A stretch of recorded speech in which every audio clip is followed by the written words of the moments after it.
আসসালামু আলাইকুম আরহামতুল্লাহি ওয়াবারাকাতুহু। প্রিয় দিনী ভাইয়েরা, আমরা হয়তো অনেকেই মনে করে থাকি যে সৎ কাজের আদেশ করা এবং অসৎ কাজের নিষেধ করা এটা কেবলমাত্র শুধু আলেমদেরই কাজ, এটা আলেমদের দায়িত্ব। আমরা এটাই সকলে ধারণা করে নিয়েছি। অথচ আমাদের প্রত্যেকটা মুসলমানের দায়িত্ব ও কর্তব্য হলো আমরা নিজেরা বেশি বেশি করে নেক আমল করব এবং আমার অপর মুসলমান ভাইদেরকে ইসলামের পথে চলার জন্য অনুপ্রেরণা যোগাব, তাদেরকে সঠিক পথে চলার জন্য আহ্বান করব এবং নসিহত করব। তো আমাদের সকলেরই এই দায়িত্ব পালন করতে হবে, এটা শুধু আলেমদের দায়িত্ব নয়।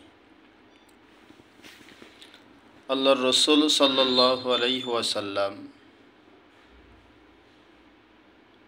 সৎ কাজের আদেশ করা এবং অসৎ কাজের নিষেধ করা এই বিষয়ে আলোচনা করতে গিয়ে বলেন, হাদিসটি হজরত আয়েশা রাদিয়াল্লাহু তাআলা আনহা বলেন, একদিন হজরত নবী করিম সাল্লাল্লাহু আলাইহি ওয়াসাল্লাম আসলেন।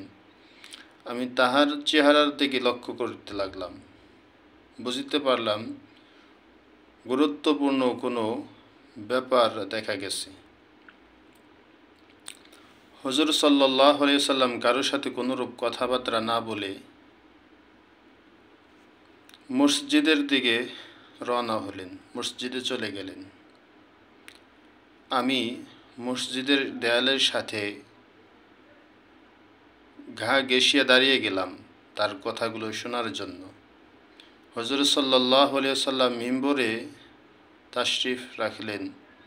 মিম্বরে দাঁড়িয়ে এসে বলতে লাগলেন, আল্লাহর প্রশংসা বর্ণনা করার ইরশাদ ফরমাইলেন,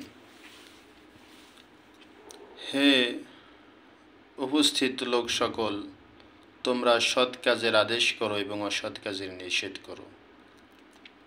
সকলকেই উদ্দেশ্য করে এই কথা আল্লাহ রসুল সাল্লাল্লাহু আলাইহি ওয়াসাল্লাম বলতে লাগলেন, তোমরা দোয়া করিবে কিন্তু উহা কবুল করা হইবে না, তোমরা সওয়াল করিবে কিন্তু উহা পূরণ করা হইবে না, তোমরা শত্রুর বিরুদ্ধে আমার নিকট সাহায্য প্রার্থনা করিবে কিন্তু আমি তোমাদেরকে সাহায্য করিব না। হুজুর সাল্লাল্লাহু আলাইহি ওয়াসাল্লাম এই পবিত্র কথা কয়টি বলিয়া মেম্বর হইতে নামিয়া আসিলেন।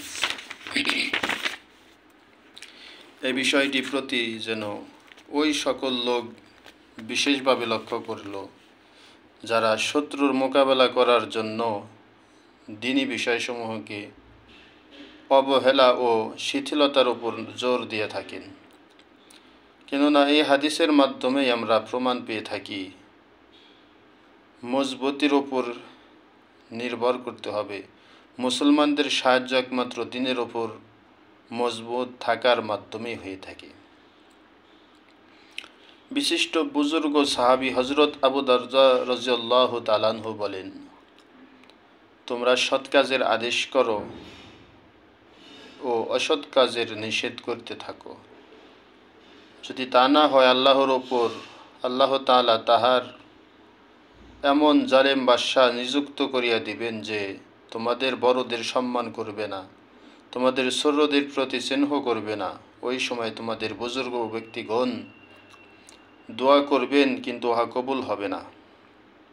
ইতিপূর্বে আপনারা হয়তো অনেকেই বিষয়গুলো একটু চিন্তা করছেন যে আমাদের মাঝে কত বড় জুলুম চেপেছিল, আমরা কত বড় একটি আযাবের মধ্য দিয়ে এতগুলো বছর অতিবাহিত করলাম, শুধুমাত্র আমরা সৎ কাজের আদেশ এবং অসৎ কাজের নিষেধ এই দাওয়াতি মেহনত বন্ধ রাখছিলাম। এই কারণে আমাদের ওপর এমন গজব আল্লাহ রব্বুল আলামিন চাপিয়ে দিয়েছিলেন। স্বয়ং আল্লাহ পাক পবিত্র কালামুল্লাহ শরীফের ভিতর বলেন, ইয়া আইয়ুহাল্লাযীনা আমানু ইন তানসুরুল্লাহা ইয়ানসুরকুম ওয়া ইউসাব্বিত আকদামাকুম। হে ঈমানদারগণ, তোমরা যদি আল্লাহর দ্বীনের সাহায্য করো তাহলে আল্লাহ পাক তোমাদের সাহায্য করবেন, শত্রুর মোকাবেলায় তোমাদেরকে বিজয়ী দান করবেন। তো আমরা যদি আল্লাহর দ্বীনের সাহায্য করি, আল্লাহ তাআলাও আমাদেরকে সাহায্য করবেন শত্রুর মোকাবেলায়।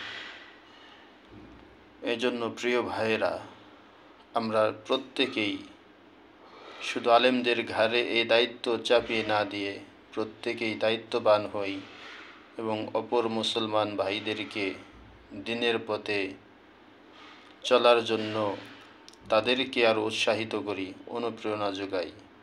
আল্লাহ তাআলা আমাদেরকে দাওয়াতি কাজগুলো চালিয়ে যাওয়ার মতো সেই হিম্মত, সেই তৌফিক, সেই জ্ঞান, সেই ইলম আমাদেরকে দান করেন। আমিন।